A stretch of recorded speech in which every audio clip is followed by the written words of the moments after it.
ဖျားပေါ်ဖက်နဲ့တက်မိလို့အေးအေးယူခံရမှာဆိုပြီးရှင်ခိုးတောင်းပန်ခဲ့တဲ့ကောင်မလေးပရိသတ်များလုံးပဲမင်္ဂလာပါရှင်77မီဒီယာကနေပြန်လည်ကြိုဆိုလိုက်ပါတယ်ပြီးခဲ့တဲ့ရက်ပိုင်းကဆိုရှယ်မီဒီယာမှာတော်တော်လေးပွဲဆူသွားခဲ့တဲ့ဖျားပေါ်ကိုဖက်နဲ့တက်ခဲ့တဲ့ကောင်မလေးကောင်အခုချိန်မှာပြန်လည်တောင်းပန်လာခဲ့ပြီဖြစ်ပါတယ်သူမအနေနဲ့ဒီလိုမှမတောင်းပန်ဘူးဆိုရင်လည်းတာဝန်ရှိသူတွေအနေနဲ့က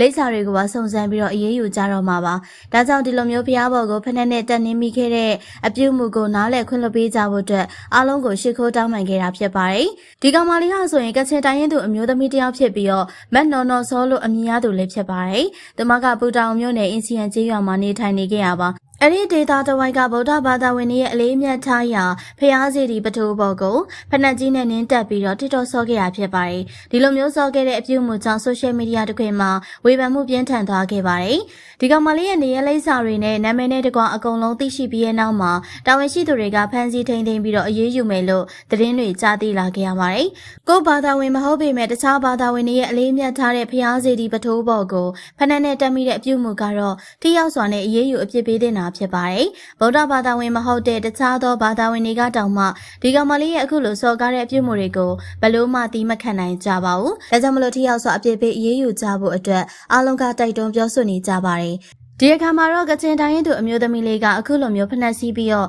ဖျားဘော်ကိုနင်းတက်ခဲ့မိတဲ့အတွက်လက်အုပ်ချပြီးတော့တောင်းပန်လာခဲ့ပါတယ်။သူမအနေနဲ့မသိလို့မိုင်မဲလို့ပြုလုပ်ခဲ့မိရဖြစ်ပြီးတခြားသောစော်ကားလိုတဲ့ရည်ရွယ်ချက်မရှိဘူးလို့လည်းဖြေရှင်းခဲ့ရပါနာမည်ကြီးချင်လို့ဆက်လီဖြစ်ချင်လို့အခုလိုမျိုး TikTok ဆော့ခဲ့တာမဟုတ်ဘူးလို့လည်းဖြေရှင်းချက်တွေထုတ်ပြန်လာခဲ့ပါတယ်။သူမအနေနဲ့ဒီအတိုင်းအပျော်သဘောမျိုးနဲ့ဆော့မိရဖြစ်ကြောင်းအထွေအထူးအပြစ်ယူပြီးတော့ဖမ်းဆီးထိန်းသိမ်းခံရမယ့်ဖြစ်ရပ်တွေကိုလည်းအဖြစ်မခံချင်ခဲ့ပါဘူး။ဒါကြောင့်မလို့အားလုံးကပဲနားလည်ခွင့်လွှတ်ပေးကြဖို့အတွက်သူမရဲ့အမားတွေကိုအခုလိုမျိုးပဲလက်အုပ်လေးချီပြီးတော့တောင်းပန်လာခဲ့တာဖြစ်ပါတယ်။ဒီအတိုင်း TikTok မှာအပျော်သဘောမျိုးနဲ့ဆော့ခဲ့တာဖြစ်ပြီးအဲ့ဒီဗီဒီယိုကိုလည်းပြန်ဖြတ်လိုက်ပြီးဆိုပြီးတော့ပြောလာခဲ့ပါသေးတယ်။မသိလို့မိုင်မဲခဲမိရဲ့အမားတခုကိုအားလုံးကပဲနားလည်ခွင့်လွှတ်ပေးကြဖို့အခုလိုမျိုးပဲပြောလာခဲ့ပါတယ်။ဒီလိုမျိုးတောင်းပန်တဲ့ဗီဒီယိုဖိုင်ကိုတင်ခဲ့ပြီးရဲ့နောက်ပိုင်းမှာဝေဖန်မှုတွေကပုံမပြင်းထန်လာခဲ့ရပါဒီကောင်မလေးအနေနဲ့မသိနားမလဲလို့လုပ်ခဲ့တာမဟုတ်ပဲဖျားစီဒီပထိုးဘော်ကိုတမင်တကာရည်ရွယ်ချက်ရှိရှိနဲ့ဖနှက်စီးပြီးတော့နင်းတက်သွားခဲ့ရဖြစ်နိုင်တယ်လို့ပြောဆိုနေကြတာပါဒီလိုမျိုးလှုပ်တုံးကလှုပ်ပြီးမှ